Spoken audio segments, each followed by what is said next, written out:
আসসালামু আলাইকুম। Hi guys, আপনারা সবাই কেমন আছেন? আমি আলহামদুলিল্লাহ ভালো আছি। আজকে আমি বাংলাদেশের রাজনৈতিক প্রেক্ষাপট নিয়ে বা বর্তমান রাজনৈতিক পরিস্থিতি নিয়ে কিছু বলতে চাই। প্রথমে আমি বলতে চাই বাংলাদেশের রাজনৈতিক যে দলগুলো আছে তাদেরকে অবশ্যই একে অপরকে সম্মান করতে হবে, একে অপরকে বিশ্বাস করতে হবে। আমরা যদি সব রাজনৈতিক দল একে অপরকে বিশ্বাস করি, ভালোবাসি, কাঁধে কাঁধ মিলে চলতে পারি, তবেই আমরা একটি সুন্দর সুখী বাংলাদেশ গড়তে পারব।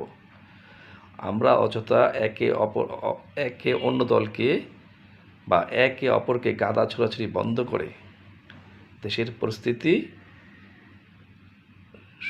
সুন্দর হওয়ার স্বার্থে, ভালো হওয়ার স্বার্থে অবশ্যই একে অপরের সাথে কাঁধে কাঁধে কাঁধ মিলে চলতে হবে। গণতান্ত্রিক শাসন ব্যবস্থার নির্বাচনটা খুবই গুরুত্বপূর্ণ। আমরা চাই, আমি একজন নাগরিক হিসেবে বলতে চাই, যেই দলেই ক্ষমতায় আসুক না কেন, আমরা চাই যেই দলেই ক্ষমতা আসুক না কেন, সেই দল যেন বাংলাদেশের উন্নতি সাধন করে, বাংলাদেশের মানুষকে শান্তি এবং সমৃদ্ধি এনে দেয়, সেটাই আমাদের কাম্য। গণতান্ত্রিক শাসন ব্যবস্থায় নির্বাচন খুবই গুরুত্বপূর্ণ। নির্বাচন ছাড়া আপনি এই জনগণের প্রতিনিধি নির্ধারণ করতে পারবেন না। নির্বাচন ছাড়া দেশের পরিস্থিতি কখনোই স্বাভাবিক হবে না। এর জন্যই নির্বাচনটা খুবই গুরুত্বপূর্ণ।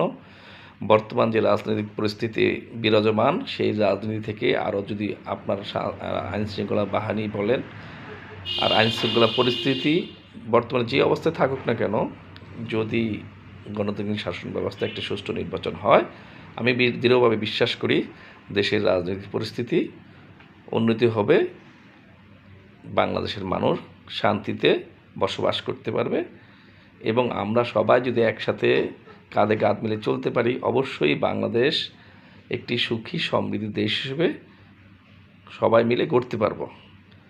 আজ এই বলেই শেষ করলাম। আল্লাহ হাফেজ।